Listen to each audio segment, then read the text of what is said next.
Before we begin the video, we want to let you know this is not tax advice. This video is for educational and learning purposes only. Now, the important disclaimer is out of the way. Let's sit back for a while to see how last year ended. When the pandemic started in 2020, closing businesses around the world, Indonesia braced for a difficult fiscal year, especially the fourth quarter. But 2020 was not so bad. It was the aftershock of 2021 that really gutted the state budget. When considering Indonesia's target revenue for 2020 versus the actual revenue generated by the Directorate General of Tax, DGT, the deficit was 129 trillion rupiahs. Meanwhile, 2021 fiscal year milestone up to the third quarter is a 594 trillion rupiah deficit. This strain is what led to the adoption of the new Harmonized Tax Law and Voluntary Disclosure Program, or we will call it as VDP later on. Quite similar to 2016 tax amnesty and 2008 sunset policy programs. VDP, as the current agenda, is a 6-month voluntary program encouraging taxpayers to disclose their undeclared assets. To put it simply, it gives tax evaders an opportunity to become tax compliant with the benefit of a lower tax rate if the taxpayer chooses to disclose and reinvest their assets into government bonds, natural resource processing, or renewable energy. The VDP will run from 1 January 2022 to 30 June 2022. So, what's new about the program? Many people questioning whether the DGT have the financial and HR capacity to handle the VDP. The outlook leans towards yes, with a possible weakness when addressing fiscal years that already fall under the statute of limitations period. The expired tax period set by the government as the maximum amount of time that parties in a dispute have to initiate legal proceedings. This is Guma Consult, and we're going to have a little sneak peek into DGT's secret lab. Does the DGT have enough resources to execute the new voluntary disclosure program?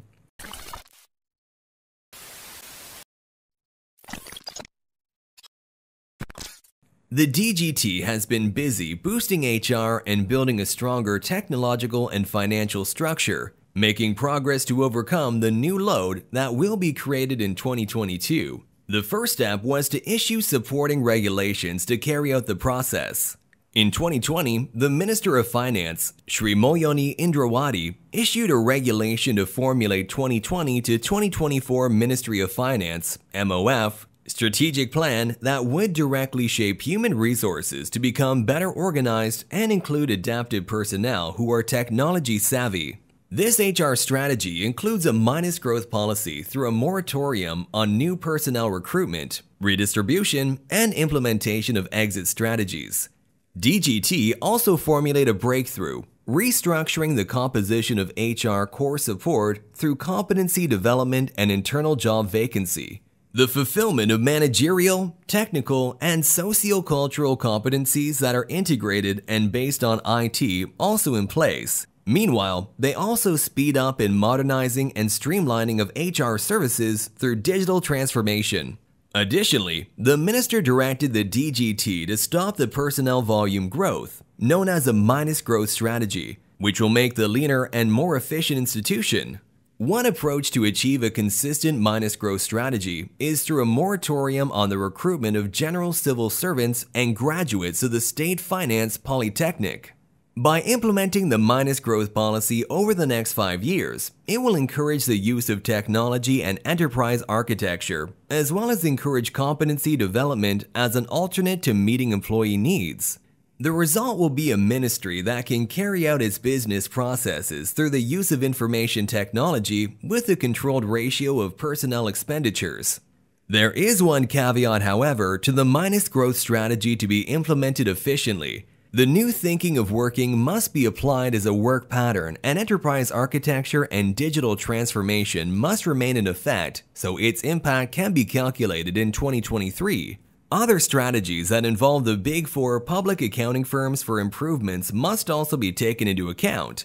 For example, the MOF, Ministry of Finance, already engages Deloitte Consulting for project management and quality assurance. However, on 1 July 2021, the MOF issued regulation as an amendment to the previous 2020-2024 MOF strategic plan. This amendment changed the moratorium plan. Initially, the MOF suspended new personnel recruitment. With the adjustment, they altered the total headcount to be hired.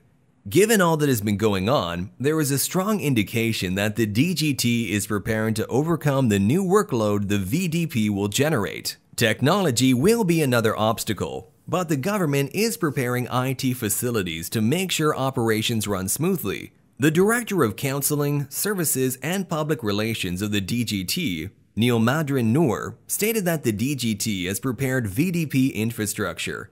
The government plans to carry out asset reporting through electronic channels, including the tax certificates. Everything will be fully automated to streamline the process rather than rely on manual work. PricewaterhouseCoopers has been engaged for the Core Tax Administration System project, which will support user-friendly services for taxpayers and simplify the DGT's own business processes. Now the interesting part, the expired tax period issue, where the real tax planner sees it as the taxpayer's issue rather than the DGT's. The government also has a methodology to dig into inaccurate tax payments and reports, but may fall short when addressing fiscal years that already fall under the statute of limitations period. There are three groups of fiscal years for corporate taxpayers to pay attention to during VDP implementation. The open audit years, which are the taxpayers' 2017 to 2021 books.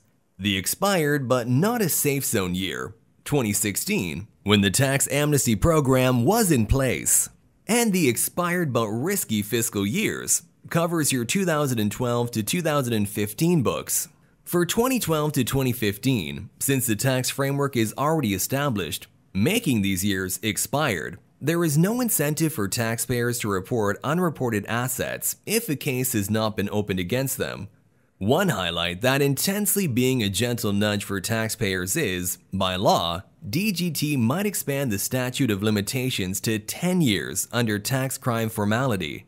But if the DGT does not visit a business during the 6-month period of the VDP, nothing will happen.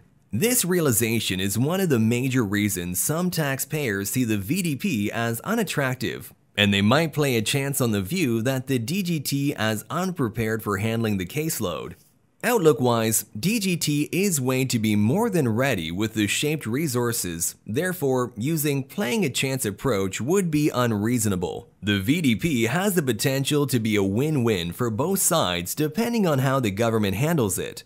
Changes in HR and technological infrastructure show the DGT's commitment to easy reporting, but are still some issues to iron out. Either way, 2022 is poised to be an interesting year for Indonesia with an increase in resources and incentives for businesses to become compliant.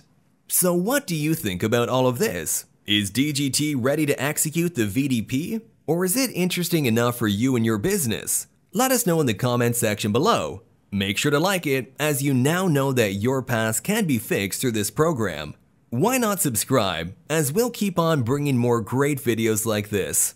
Until next time, see ya!